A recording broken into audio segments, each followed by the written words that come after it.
માં પ્રવર્તમાન સ્થિતિને જોતા અરવલ્લી જિલ્લા વહીવટીતંત્ર દ્વારા પણ બ્લડ ડોનેશન કેમ્પનું આયોજન કરવામાં આવ્યું।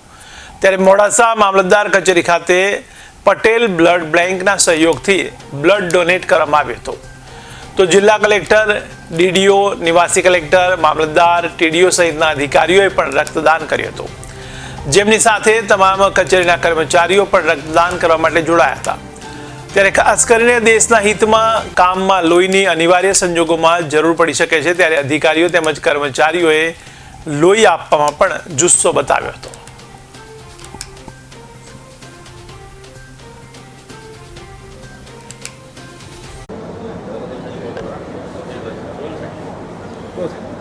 આજરોજ અરવલ્લી જિલ્લા તંત્ર વહીવટીતંત્ર તરફથી દેશમાં લોકોને જે લોહીની જરૂરિયાત જ્યારે પડે છે ત્યારે અચાનક લોહીની તંગી ઊભી ના થાય એના માટે થઈને કેટલાક દાતાઓ જે પોતાની રીતે રક્તદાન કરી શકે છે એવા દાતાઓની સાથે રહીને જિલ્લા વહીવટીતંત્રમાં કલેક્ટર ઓફિસ, એસપી ઓફિસ, જિલ્લા પંચાયત ઓફિસ અને અન્ય ઓફિસોના કર્મચારી અને અન્ય લોકોને સાથે સાંકળીને આજે સારી રીતે રક્તદાન માટેની એક સરસ મજાનો અહીંયા કેમ્પ યોજાઈ રહ્યો છે। ત્યારે અમારા કર્મચારી મિત્રોએ ખૂબ સારી રીતે ભાગ લીધેલો છે। જિલ્લા વહીવટીતંત્ર તરફથી કલેક્ટર સાહેબ, ડીડીઓ સાહેબ, આરએસી સાહેબ અને તમામ સિનિયર અધિકારીઓ પણ પોતે રક્તદાન કરી રહ્યા છે।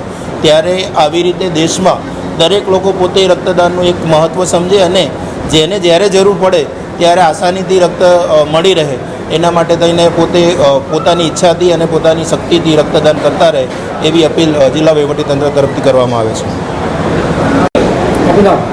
હું અલ્પેશ ઈશ્વરલાલ શ્રીગોળ, મોડાસા મામલતદાર ઓફિસ, સબ રજિસ્ટ્રાર।